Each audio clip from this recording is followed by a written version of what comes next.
Hello guys, আজকে চলে এসেছি একটা নতুন ভিডিও নিয়ে। আজকে একটা ফেশিয়াল ভিডিও নিয়ে চলে এসেছি। তোমরা স্টেপ বাই স্টেপ কিভাবে নতুন ফেশিয়াল স্টার্ট করতে পারো আমি সেটাই দেখাবো। দেখো, এখানে দুটো হেয়ার ব্যান্ডের আমি ভেরিয়েশন দেখিয়ে দিই। ফার্স্ট হেয়ার ব্যান্ডটা তোমরা কিন্তু ক্লায়েন্টের ওপর ইউজ করবে, অ্যান্ড আমি যে সেকেন্ড এটা দেখিয়ে দিচ্ছি এটা কিন্তু তোমরা নিজেদের ওপর ইউজ করতে পারো, যাতে তোমাদের চুলগুলো মুখের ওপর না এসে পড়ে।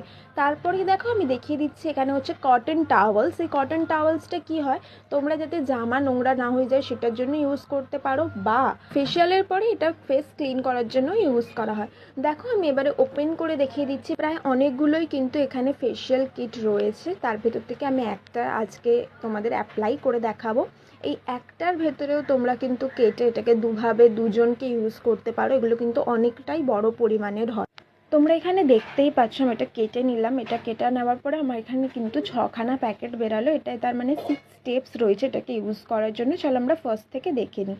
এটা ফার্স্টে রয়েছে হচ্ছে লেমন ক্লিনজার। এটা একটা ক্লিনজার যেটাকে তোমরা কাইন্ড অফ মিল্ক টাইপের হয়। তোমরা এটা ভালো করে মুখে রাউন্ড অ্যান্ড রাউন্ড শেপে রাউন্ড করে কিন্তু তোমরা এটা মুখে অ্যাপ্লাই করবে, অ্যান্ড প্রায় 2 মিনিট ধরে এটাকে কিন্তু ভালো করে মুখে হালকা হাতে ম্যাসাজ করতে হবে।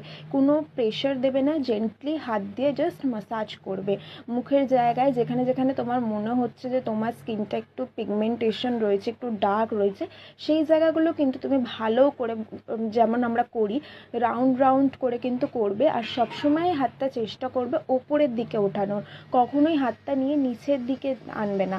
রাউন্ড করে ওপরের দিকে উঠবে সবসময়, যাতে তোমার মুখের ফেশিয়াল স্ট্রাকচারটা একদম পারফেক্ট আসে, মুখের জ লাইনটা তোমার পারফেক্ট ক্লিয়ার আসে। দেখো আমার হয়ে গেল। আমি 2 মিনিট প্রায় এটা করার পরে মুখটা মুছে নিচ্ছি ভালো করে। কিন্তু আমি কটন টাওয়াল দিয়ে ফেস ক্লিন করছি। তোমরা এটা লক্ষ্য করবে, কটন টাওয়াল ইউজ করবে, কারণ এটা তাহলে ভালো রেজাল্ট দেবে তোমার ফেশিয়ালে, ঠিক আছে। তারপরেই দেখো রয়েছে অক্সি এক্সফোলিয়েটিং স্ক্রাব। স্ক্রাব কিন্তু সবসময় মুখে জেন্টলি প্রেস করে করতে হবে। আর আমি দেখো একটা প্যাকেট থেকে কিন্তু হাফ পরিমাণে বার করছি, আমি কিন্তু পুরোটা নিচ্ছি না। এটা কিন্তু হাফ করে আমরা দুটো ক্লায়েন্টের ওপর ভালো মতো ইউজ করতে পারবো, ঠিক আছে। এটা কিন্তু আমি মুখে লাগিয়ে 2 মিনিট হাত না দিয়ে জাস্ট রেখে দেবো। তোমরা জানোই মুখ বন্ধ করে আমি থাকতে পারি না। আমি এখানে স্প্রাইট নিয়ে নিয়েছি। স্প্রাইট খেতে খেতে আমি অপেক্ষা করছি 2 মিনিটের। তারপরে দেখো 2 মিনিট হয়ে যাবার পরে আমি কিন্তু হালকা হাতে জল নিয়ে ভালো করে জেন্টলি স্ক্রাব করছি, যেখানে যেখানে আমার মনে হয়েছে, যেমন নাকের পাশে, আমার মুখের পাশে, আমার ঠোঁটের পাশে কিন্তু ডার্ক স্পট রয়েছে, সেই জায়গাগুলো কিন্তু আমি ভালো করে ক্লিয়ার করব। তোমরা আমার হাতের স্টেপগুলো দেখো, যেখানে যেখানে হবে সেখানে সেখানে রাউন্ড করে মুখের ওপরে তুলতে হবে। দেখো ভালো